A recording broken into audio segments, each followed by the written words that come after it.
very quick go over what you need to do to remove the spindle. Now what I'm going to call the spindle is this right here.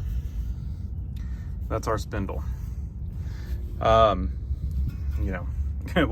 technically the spindle is the part that the hub's on, your wheel bearings, but your spindle assembly is all of this. So what you're going to do is you're going to release tension on the spring and get your Mercedes-Benz spring compressor. I'll show you that one when I move to the other side. You're going to compress the spring, get the tension off of it. Of course, jack the wheel off, jack the car up, and take wheel off. Once you undo that, in no particular order, you can undo the 3 bolts that hold your spring plate on here. You can just kind of see them in there. You're going to need to take those off so you can get this bolt out. Of course, then take this bolt out. Take your 2 caliper bolts off. They are normally right here and right here. Take those off and just hang your caliper out of the way. Hung mine on the sway bar. Once you undo that, I undo these 2 because my goal here is to get the spindle in the smallest form factor possible, which I'm doing ball joints, so this bracket is in the way. So you could undo the tie rod over here, or like me doing the ball joints, I can undo it here because this bracket has to come out of the way, and just leave the ball joints attached, or the tie rod ends attached. So undo these 2 bolts. What that's going to do is get this isolated. You've also got your shock. What I do on it is I don't undo the shock until I've got the spring tension off, because what you've got here is the lower travel of the suspension can be stopped by either this upper control arm hitting this, or by the limit of the shock.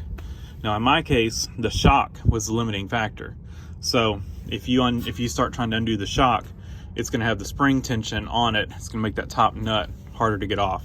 So I take spring tension off. If you were just changing the shocks out, what you could do is put a jack under the lower control arm and jack it up just a little bit, get some of that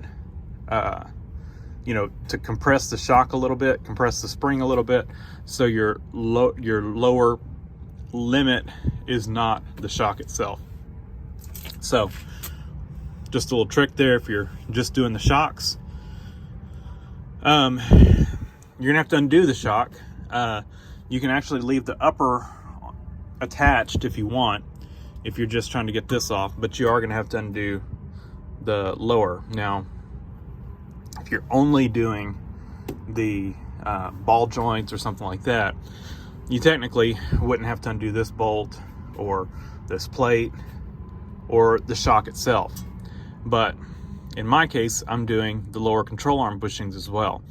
So this, we've got to get this lower control arm isolated plus the spindle isolated, because we're doing lower control arm and ball joint. So as far as your lower control arm, once you've got this plate undone, the 3 bolts in this plate, of course, you've already got your spring tension off, you've got your bolt out here. So really the only things attaching are here and here. You've already undone this. So go ahead and undo your, well, probably the lower is the one to undo first. What I do is I see where I whacked it with the hammer, but undo your nut here. I'm showing you this after I've done it, and just whack it with a hammer. You can also use I've got a pitman arm puller, I'll show you, that can kind of get in here, and once you undo the upper control arm, you can kind of get it in here and use it. But whack it with a hammer, you normally get it undone. Of course, it'll drop out. The other thing you can do is get a jack under here to give some up pressure on the conical seat of the ball joint, and then hit it with a hammer, and that'll help pop it loose as well. As far as the lower, similar, undid the nut here, and you can hit it with a hammer, or you can see where I hit it. It came off pretty easy. Just get you a big hammer, be a good aim, and you can normally get them off. You can use some pullers and stuff as well if you want. If you're doing your upper control arm, if you're replacing it, once you undo all that, you've now got a spindle that is free, and you can take it off the car.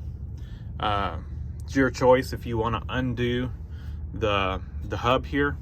I went ahead and undid mine, repacked my bearings, inspected the bearings, repacked them, put a new seal, inner seal in. You technically would not have to do that if you didn't want to. Well, yeah, you're gonna have to, because under the rotor here, there's 3 bolts that hold this backing plate on, and you're gonna have to unbolt those if you're doing the lower ball joint. So this is, like I said, just a quick overview. Once you've got this off, like I said, if you're doing the upper control arm, take this bolt out.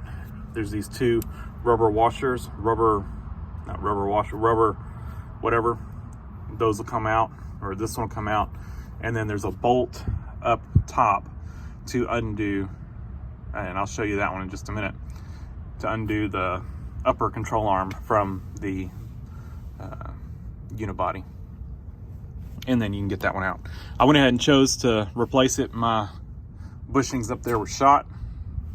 I don't know if you can get new bushings or not, but these control arms are not very expensive, and you get a new ball joint with it.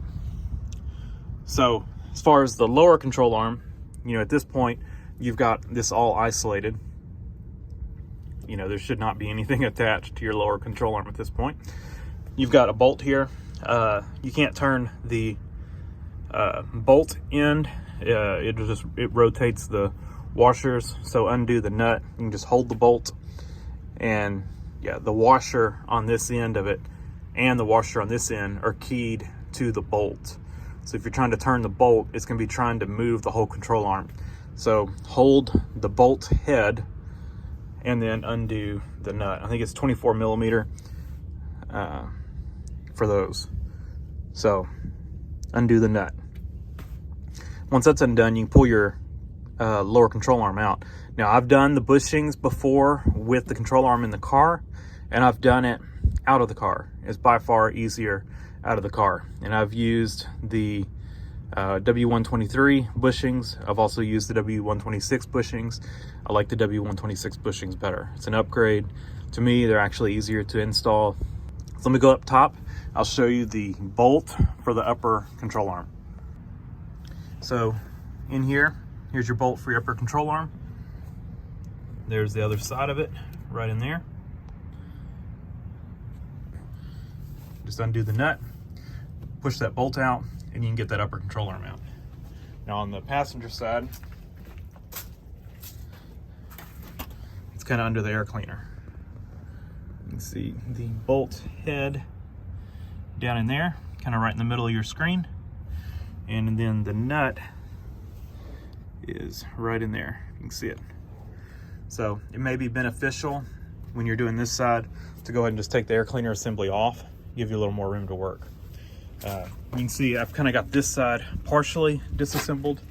I've got that off and the shock off, but I have not yet. I'm at the point where I need to compress the spring. So I can get this spring plate off, this nut off, and then go ahead and knock all this stuff loose. Do not undo either ball joint before taking tension off the spring. And I had to use the jack method on this side. I just had my jack handy, so I just pulled the shock off. And the reason for that was I wasn't ready to compress the spring yet, but I wanted to check this shock over here to see if it was good shape before see if I needed to order a set of shocks. It actually was in good shape, but I ordered shocks anyway because I need shocks in my other car, and so I'm gonna put these shocks actually in my other car. And these were KYBs, unknown age, but they're in good shape. My other car needs shocks, but didn't really want to buy a set of shocks for it just because I don't really drive it anymore. And it'll probably be up for sale. So I've got way more money into it than I'll ever get out of it. So just trying to limit what I spend on it, but I'll put a set of shocks on it from this car because they're in good shape. Put some Bilsteins in here. And that's what the spring compressor looks like. Figured I'd show you all of that real quick. Just use one of the extra spring plates to put on top of the little spring tower there. And drop in the spring compressor through the center of the spring. Hook it on another spring plate and tighten it up, and it compresses the spring. Works really well. I've used this thing a lot. And don't put your fingers in there, just to be safe.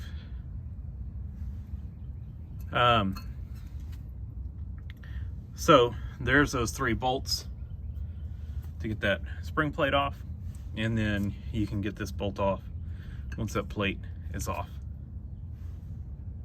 I'm gonna show you a quick tip on removing the lower ball joint.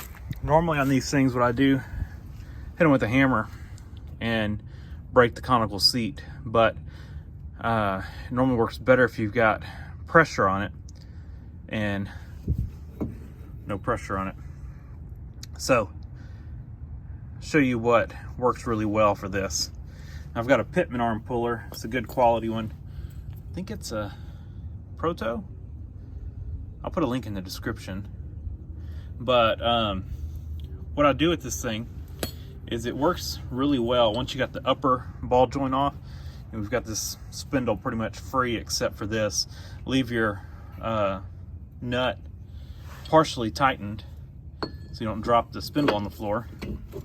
But this puller goes in there perfectly. You know, it's only going to go in there once you get the upper ball joint on, because you need the upper ball joint off, because you need that room to let the spindle just kind of flop out of the way. And you're going to put that so it's capturing around the lower control arm, and then the nut, of course, is going on the top of the ball joint. And what I do,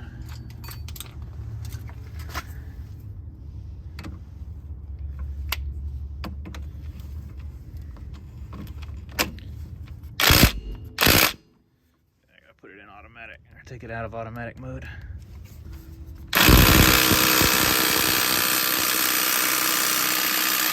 Put some tension on it.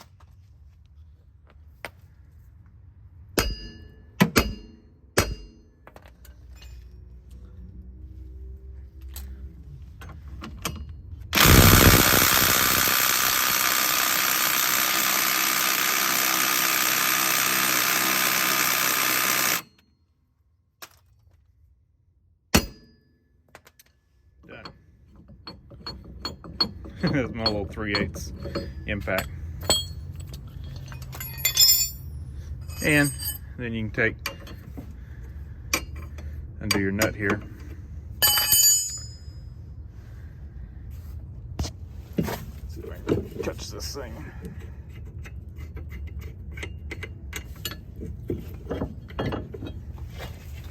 Done. And you can see ball joint.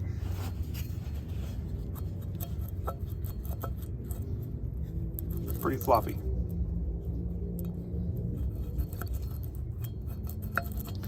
So, quick tip. Hopefully you find that useful. Yeah, because the hammer trick just wasn't working on this one. I used the hammer trick for the top one, but it did not work for the bottom one. So this is by far the best Pitman arm puller I've ever found. It's not the cheapest, but if you're like me and you bought some of the cheap ones, that's what happens to them. I've got like 4 of these things. They break. They're no good. So don't waste your time with those. Get you a good pitman arm puller, and it works well for this. Thanks for watching. Leave a comment down below, hit the like button, and subscribe for more.